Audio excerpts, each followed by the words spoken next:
Back here on the Pig Trail Show, it is time for your Hog Hoops Report, joined every week by Kevin McPherson. Kevin, great to see you. We're coming off a road trip for the Arkansas men's basketball team. They go to Starkville, and they flat out dominate an 88-68 victory in Humphrey Coliseum, and they do so without the likes of DJ Wagner or Carter Knox. I want to start with, what kind of statement did you think Arkansas made with this victory over the Bulldogs? Well, they were coming off Arkansas its first home loss of the year, and I thought at times uninspired against a good Kentucky team a week ago. Arkansas had a midweek bye, so you got time to practice and prepare for your next opponent. Extra time there. You did have subtract two players. What was already, only an 8-deep rotation, so now you're down to 6. Isaiah Cely, your ninth man, you plugged and played with him.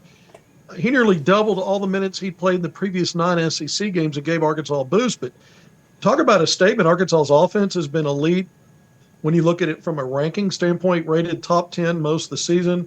You hang 88 points, you shoot 52% from the field. Offense did its job. Defensively is where Arkansas has really been, off the mark most of the season. With a few, solid performances aside, and defensively, there was some good. Arkansas held Mississippi State only 3 of 15 beyond the arc, so the perimeter defense certainly was good. Josh Hubbard really struggled beyond the arc. Here's a guy that's one of the more electric scorers in college basketball. And Arkansas, even though he got some of the mid-range, they really frustrated him on the perimeter, and then he hoisted up some tough looks in the second half, trying to get going from behind the arc. So Arkansas defensively on the perimeter. And then anytime you hold an opponent below 70 points, you're doing the job defensively on some level. It's the second time only in 10 SEC games. You go back to that big win at home over Vanderbilt by 25 points. So this was only the second time Arkansas held an opponent below 70 points in league play. And interestingly enough, we know Arkansas's blowout losses early on the road in league play. Auburn, then Georgia. Arkansas got back into that Georgia game, still lost by 14. When you look at those two performances, you're thinking, boy, this team's not very good on the road. The defense certainly hasn't been. Despite all of that, Arkansas evened up Double H its road record on the season now. They've got back-to-back road wins when you count OU just before that Kentucky loss, and so at home. So you're 3-3 in true road games on the season, 4-5 on neutral courts. We know Arkansas just was perfect at home until the Kentucky blip on the radar. So you needed a bounce back. I don't care how, Mississippi State's one of those teams in the league. It's at the bottom of the league. It's struggling. But winning on the road in this league is never easy. To go make a 20-point statement like that and pretty much in command wire to wire, I think that said a lot about how this team bounced back from adversity. Absolutely. One of the first people you mentioned there was Isaiah Cely, and obviously John Calipari would have loved to have had DJ Wagner and Carter Knox at his disposal, but he didn't. So a 7-man rotation. Just how valuable, he 14 minutes, 3 of 6, how down the road, as we get closer and closer to tournament time, when somebody's name might be called, how valuable do you think those minutes could go towards, later on when the moment is big? Isaiah Cely's finally gotten a little more time, especially in SEC play. Yeah, well, all you have to do is look back last year, the final third of the season. Arkansas dealt with all kinds of attrition, losing its 2 leading scorers. One of those players was the leading rebounder and leader in steals. The other one led in assists. And so you were without your 2 top guys by the time you got in the final third of the season, and other players stepped up, including a guy like Carter Knox, who's now, we don't know how long he's out. DJ Wagner was one that stepped up. So here you see Isaiah Cely. Last year, Knox, a true freshman, this time Cely. And we'll see what kind of role moving forward Cely has. But, boy, he comes in at about the 12 or so minute mark in the first half, and Arkansas's right in the middle of that 13-0 run that kind of put the game away. He catches a lob pass from Akuff for a dunk.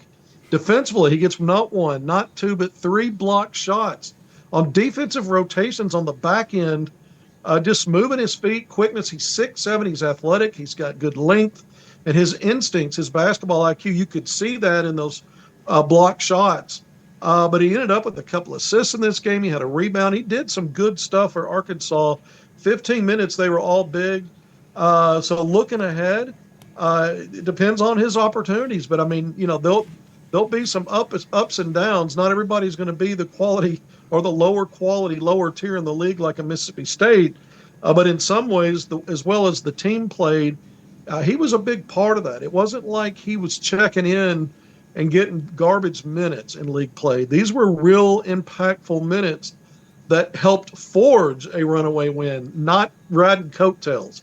And so anytime you see that from a young player who's not really had an opportunity to come in and perform like he did, he looked really good in transition.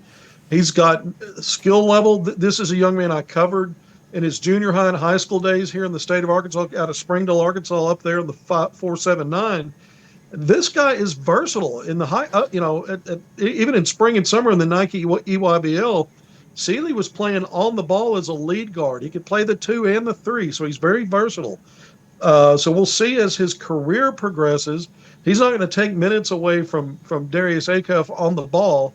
I think the role we saw him in is probably the max in terms of how many positions he actually plays, if he plays moving forward. And again, that's going to depend on the health of guys like DJ Wagner and Carter Knox. But Isaiah Cely proved he belongs on Saturday. Even though I'm a graduate of Harbor High School, I have to tip my cap to the Springdale Bulldog, Isaiah Cely. Absolutely, the freshman, making my hometown proud, no doubt.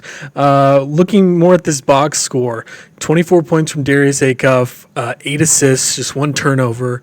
Like we said, Mississippi State not the top of the SEC by any stretch, but just these consistent performances from Darius. Our sports director, Trey Dare, tweeted the other day he thinks Akuff should be an All-American this season.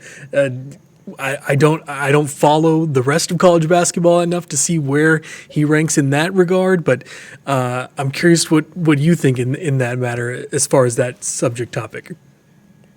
Well, I didn't tweet it just the other day. I've been saying it and tweeting it for a while. This is an All-American campaign, let alone I think he should be the front runner for SEC Player of the Year. There are still 8 games to go. There are other in league play for just about everybody. There are other viable candidates, but I think he's as strong as any, especially where Arkansas's positions, just a game behind first place in league play, 10 down, 8 to go. But certainly freshman of the year, certainly newcomer of the year, certainly first team All SEC. And yeah, All-American. I mean, he's a freshman All-American. I think he's a shoe-in for that. But we're talking regular, regardless of class, All-American. Absolutely.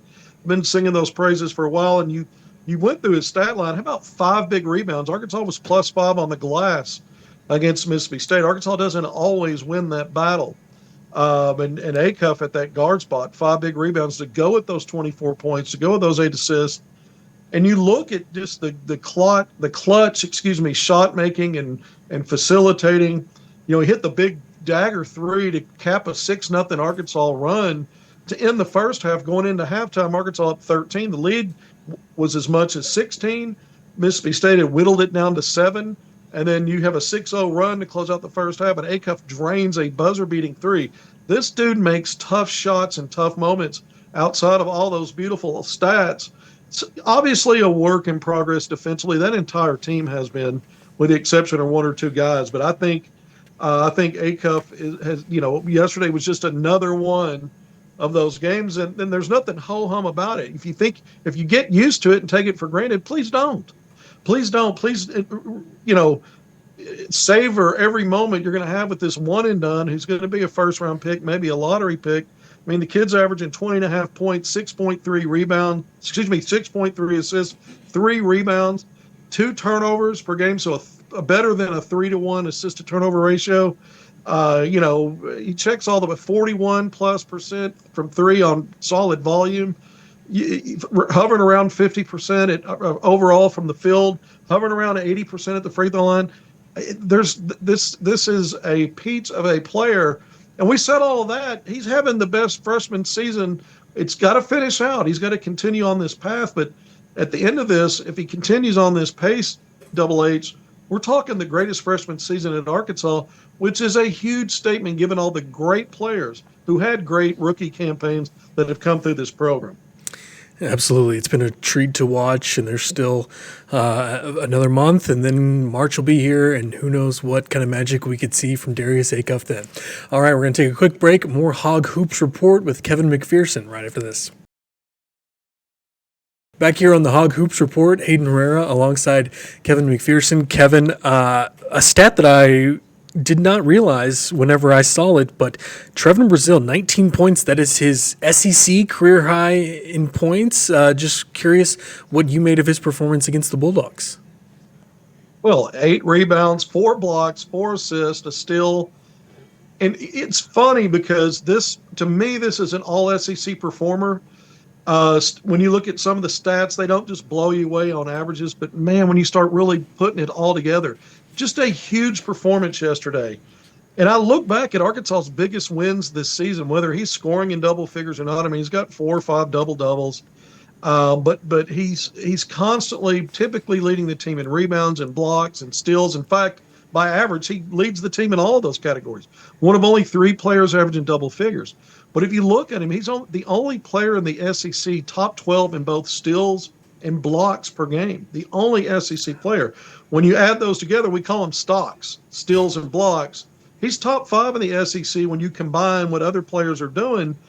He's top 5 or 6 in the SEC in defensive rebounds per game, 5.7 defensive rebounds per game, and he's top 10 in overall rebounds at 7 per game. And a guy that's averaging nearly 13 points per game. So he has saved, and those are just statistical data that matter. But when you look at some of Arkansas's close games, some of the tight games, yesterday wasn't one of them. He's making a defensive play at the end, or maybe he's making a big shot or a dagger 3, or getting a dunk on a putback flat in.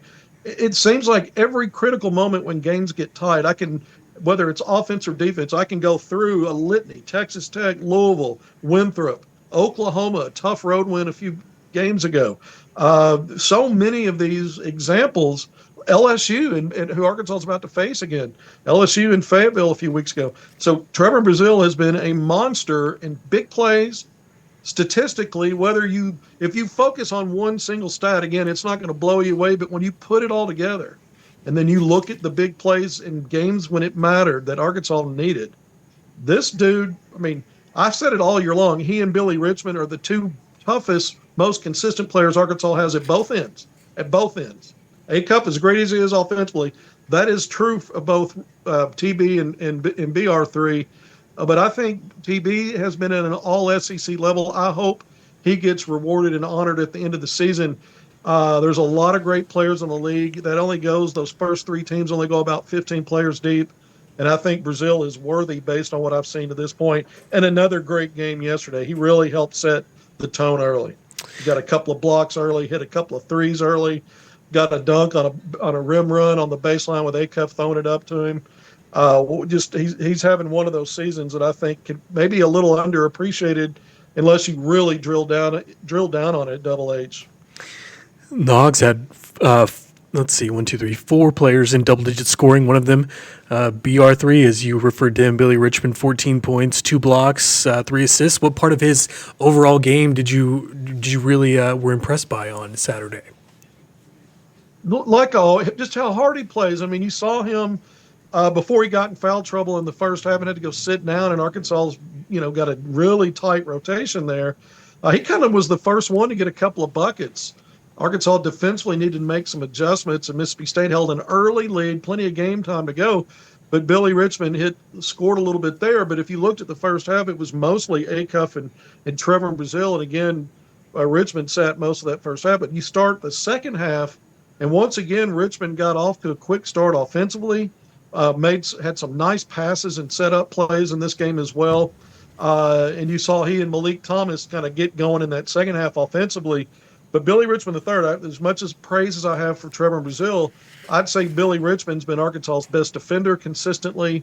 Effort at both ends. He and TB are at the top for this team. When you look from start to where we are now, 23 games in. And I think he's another guy. We're talking all SEC defense, all defensive team, or if you're looking postseason, it may be a 6th man of the year kind of a thing.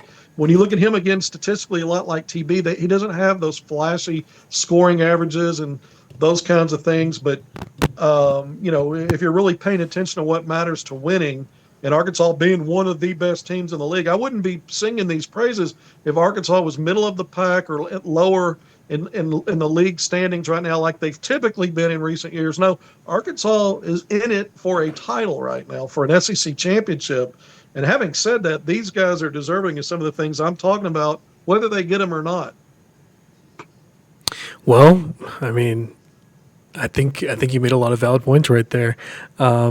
Before we go, let's look ahead to this week because the road trip continues. Arkansas at LSU playing the Tigers for the second time this season. We all remember the snow game just a few weeks ago.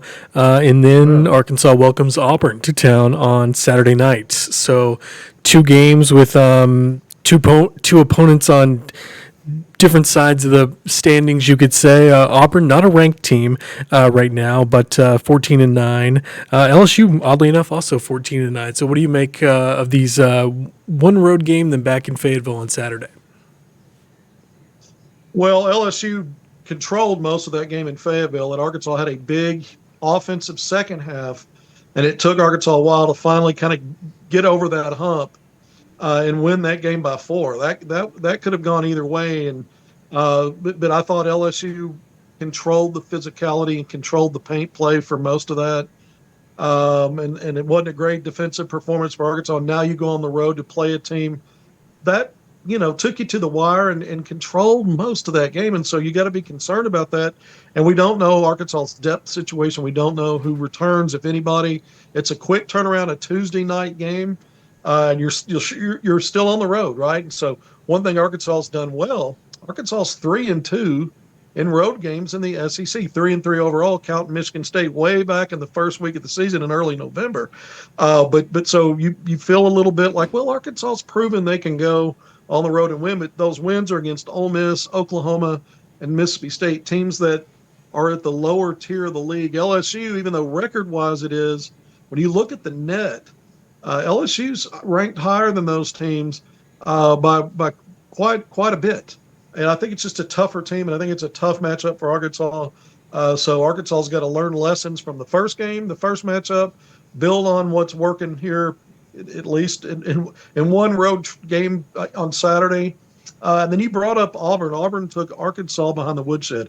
It was the most thorough beatdown that Arkansas has suffered this season. And it was the third game of league play, right? Arkansas started 2-0, home win over Tennessee, road win over Ole Miss. And then you went and got your head handed to you by the Auburn Tigers. Is another team where Arkansas didn't really win anything. They were out physical. They were outplayed. They were outsmarted. They were, everything went wrong on one side, and everything seemed to go well for Auburn. This is a game where Arkansas really needs to not have another letdown at home like it did against Kentucky.